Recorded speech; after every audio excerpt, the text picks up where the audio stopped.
నమస్తే ప్రజలారా. మనం అక్షర విజేతలో ప్రచురితమైన మరో వార్త. ఇక్కడ బీఆర్ఎస్ వర్కింగ్ ప్రెసిడెంట్ మాజీ మంత్రి కేటీఆర్ గారు ఆక్స్ఫర్డ్ యూనివర్సిటీలో తెలంగాణ అభివృద్ధి మోడల్ను చాటి చెప్పిన కేటీఆర్, మరి కేటీఆర్ గారు ఏం మాట్లాడారు?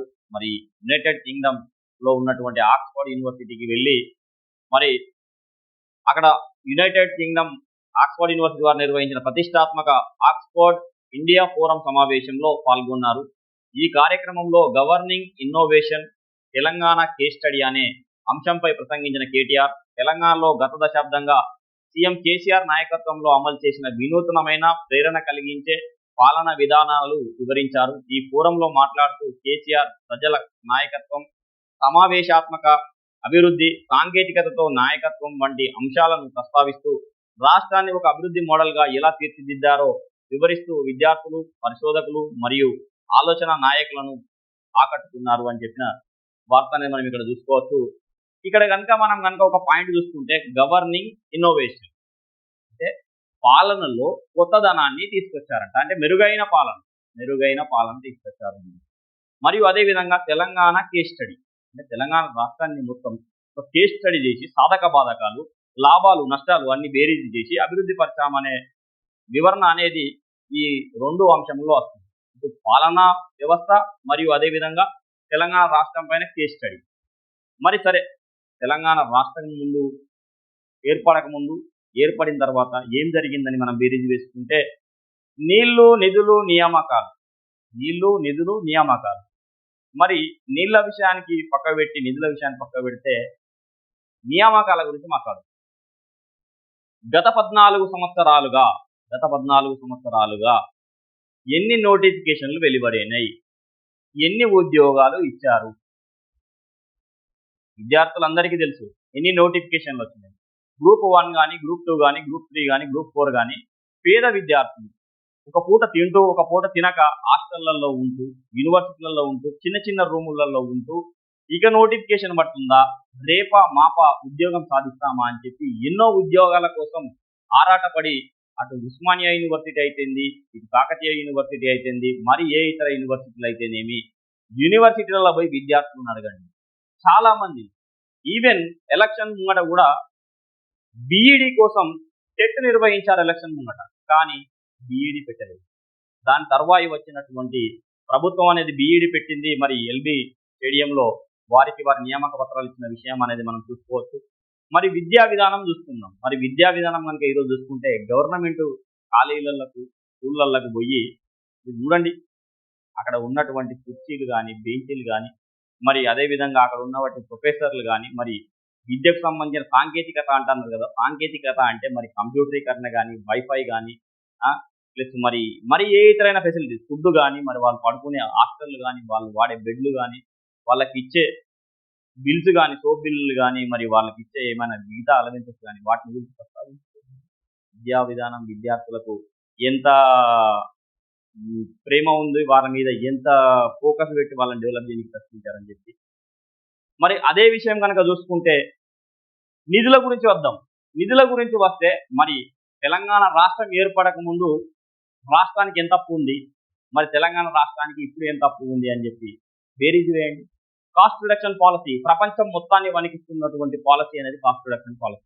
మీరు పోయి బహుళ జాతీయ కంపెనీలు కనుక చూసుకుంటే ఎంఎన్సీ కంపెనీలు కానీ, వేరే సంస్థలు కానీ ఇప్పుడు పోరాటం చేస్తున్న మరియు అన్ఎంప్లాయ్మెంట్కి గురవుతున్న మెయిన్ హాట్ టాపిక్ వచ్చేసి కాస్ట్ రిడక్షన్. అంటే ఒక 100 రూపాయలు వ్యయమవుతుంది ఒక వస్తువును తయారు చేయడానికి, ఒక సంవత్సరం అందజేయనీకి అంటే 100 రూపాయలు కాదు ఇంకేమైనా తగ్గించుకోవచ్చా, ఇంత మెయింటెనెన్స్ ఆఫ్ కాస్ట్ ఎందుకు వస్తుందని చెప్పి చేస్తున్నటువంటి కాస్ట్ రిడక్షన్ పాలసీ. మరి మీరు కాస్ట్ రిడక్షన్ పాలసీ చేసేలా కాస్ట్ ఇంక్రీజ్ల పాలన చేసేలా అని చెప్పి మీకు తెలుసు. ఇది నా ఒక్కడి యొక్క వాదన కాదు, నేను చెప్తున్నా ప్రజాభిముఖంగా మేధావులు, విద్యార్థులు, ఎంతో విద్యాధికులు అందరూ మాట్లాడుకుంటున్నటువంటి మాట. మరి అదే విధంగా చూసుకుంటే నియామకాల సంగతి సరే బహాటంగా ఉంది, దీన్ని పక్క పెడితే నీళ్ల విషయానికి వస్తే కాళేశ్వరం అనేది ఉంది. మరి ఆ కాళేశ్వరం పైన కూడా ఎన్నో వివాదాలు.